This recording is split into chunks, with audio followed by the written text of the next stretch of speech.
All right, let's not beat around the bush. It's time for one of our favorite segments. It's time for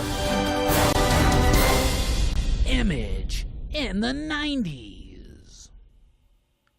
And today we're talking about WildCATs number 4. So for the last several shows, we've been going over WildCATs issue by issue. It is Image's 30th anniversary, so I wanted to hit all of these early ones. We did Cyberforce, we did Savage Dragon, we did those all in one, but I wanted to pay special attention to this one and go a page at a time. WildCATs by Jim Lee, Brandon Choi, Scott Williams.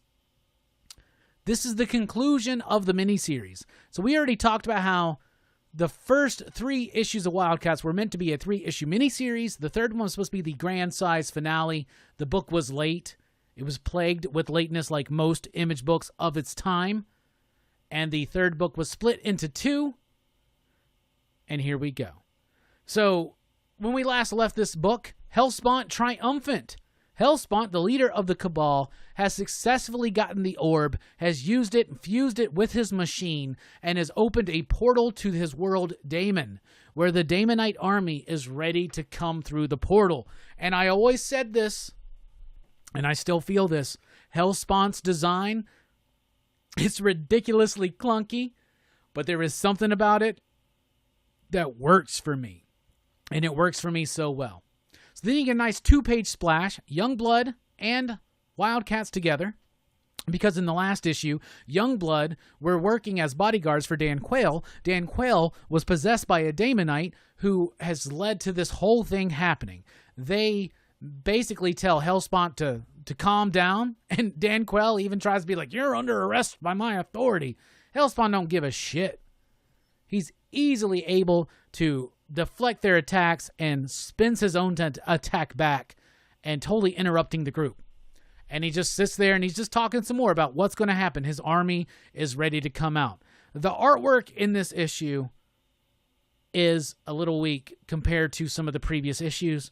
We're going to be honest. There's a lot of just bullshit, to be honest with you. Not a lot of stuff that we want. But Jacob Marlowe still has a trick up his sleeve. It seems like the WildCATs are losing. However, Spartan, who we think has been killed, is actually a robot.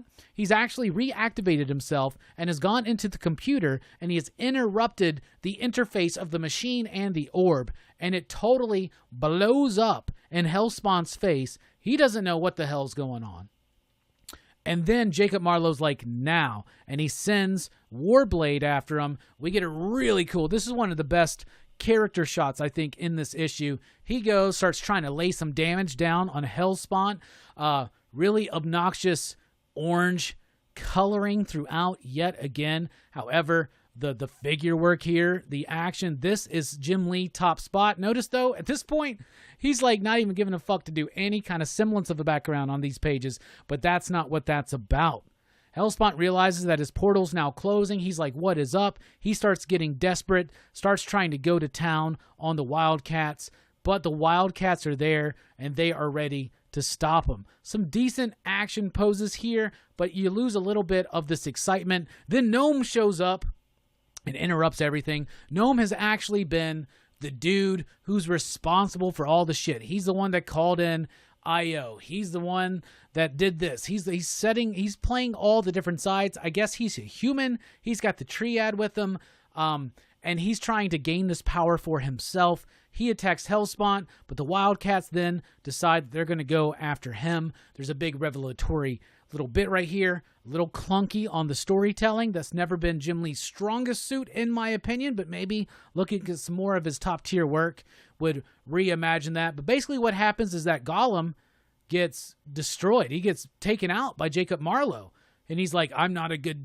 guy, bruh. And he just shoots him and he kills him. The Triad has to go off and do their own thing. And then the building's about to explode. Youngblood gets out of there, but they don't know if the WildCATs make it. Void has been temporarily taken out, but Jacob's like, take some of my power. I'm the one. And it does this kind of time loop in the beginning of WildCATs issue number 1. We see that the Void, this moment happens, but she dies, but a part of her gets sent back to the past to influence her actions to prevent that future. The change is meeting Jacob Marlowe and getting him to realize his potential, his power, and that is what saves them. As the building explodes, Youngblood gets away, but they don't even buy that the Wildcats are gone, and the Wildcats are not. And this is the remaining bits of the triad. They have to leave. Wildcats is like, yo, Shaft's like, yo, they're still out there. We're going to come across them. They think Spartan's dead. Meanwhile, we go back to home base. The Wildcats were there. Jacob Marlowe's popping champagne. He's like, yo, we did it. Voodoo's kind of sad. They're like, yo, why you sad? She's like, well, Spartan died. He's like, no, Spartan didn't die. I'm growing another body. This was Spartan 7. He's already died plenty of times. His consciousness is being uploaded to a new robot body, and there you go. So then he has this conversation with Void where we basically, in case you didn't get the time loop wraparound, they explain it for you pretty obnoxiously, and then it ends with Lynch. Lynch is sitting there, and he's like, you know what? Let's go. And it teases in the next bit. That was Wildcats number 4. So here is my copy of Wildcats number 4. Like I said, the artwork, it's doing some shortcuts, definitely. These books were late. I think it took over a year, if not a year, for these 4 issues to come out. And in this one, you get some nice Jim Lee flair, but it's nothing that you haven't seen before. And there are some shortcuts that are more visible than what was going on in issue number 1 and issue number 4. That being said, the book looks cool at the time. This may be the best spread on the entire issue. But at the time, this was top-notch coloring, state-of-the-art, but it is very orangey. You kind of get that semblance on the cover. It makes those figures not pop as much. I don't know if it was because they didn't know how this was going to print on the page, and it looked better on a screen.